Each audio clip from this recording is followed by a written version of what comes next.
Luis and Amanda met through a mutual friend and immediately hit it off. They began dating and soon fell in love.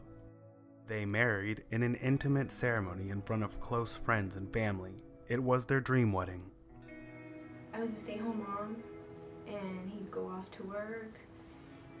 We were very active. Luis Valencia was an avid soccer player. His family was always on the sidelines cheering him on.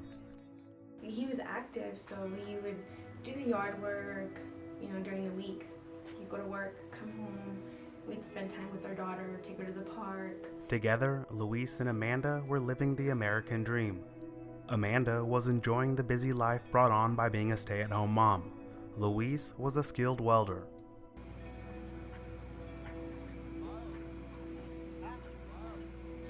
They enjoyed spending time with family and taking weekend trips to Austin and San Antonio. But on August 12, 2016, everything changed. That day I was at church. He was out working in Beaumont.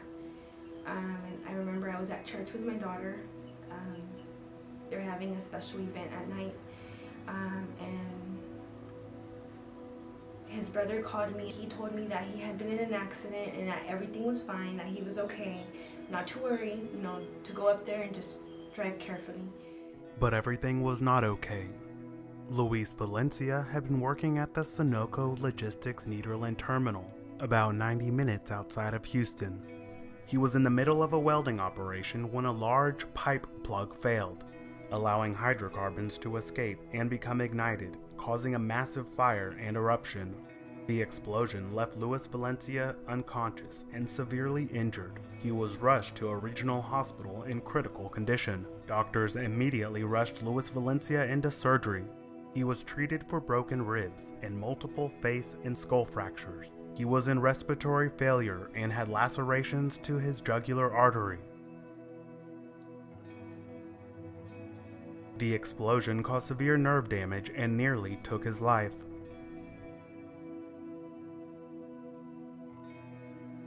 When the doctor came out and, I was there with his family, the doctor was, very honest, and the way he just said it just kind of shocked me, and he said that it was a miracle that he was alive. They allowed me and his mother to come see him. His mom went in to see him first, and the nurse had to take her out. When I was walking through there, I saw him laying on the bed. I couldn't believe it was really him. I saw the tubes coming out of his mouth. His face was really swollen. It just didn't feel real.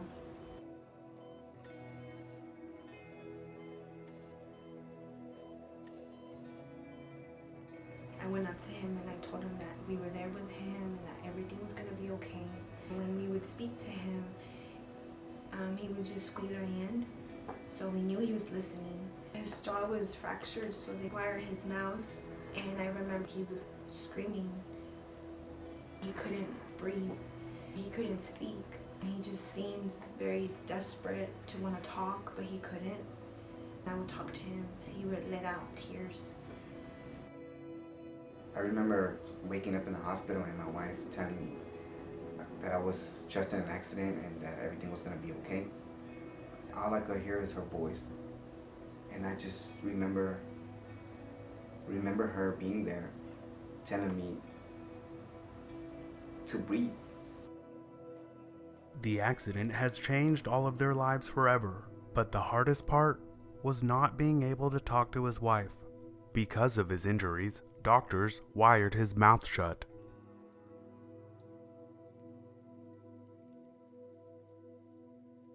To be a dad, it has affected me not being able to carry my son or my daughter or to play with him as I used to play. Just to think about, like the future and what's gonna happen or how we're gonna manage things, that's very hard to think about.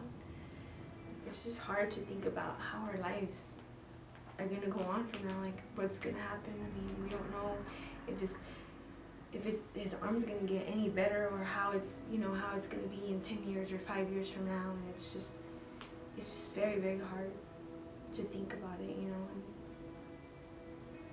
I mean, we just try to be positive and and thankful that he's here with us, because that's the most important thing, that he's alive, and we get to spend time with him, even though it's not how we want to be, or how we wish it could be. But we just try to live day by day, and just every day we wake up and we try to make the best out of it. Now they spend most of their time indoors. Luis Valencia misses going outside and playing soccer and being an active dad, but most of all, he misses being the provider that he once was for his family. It's me and my wife have to help each other get through it.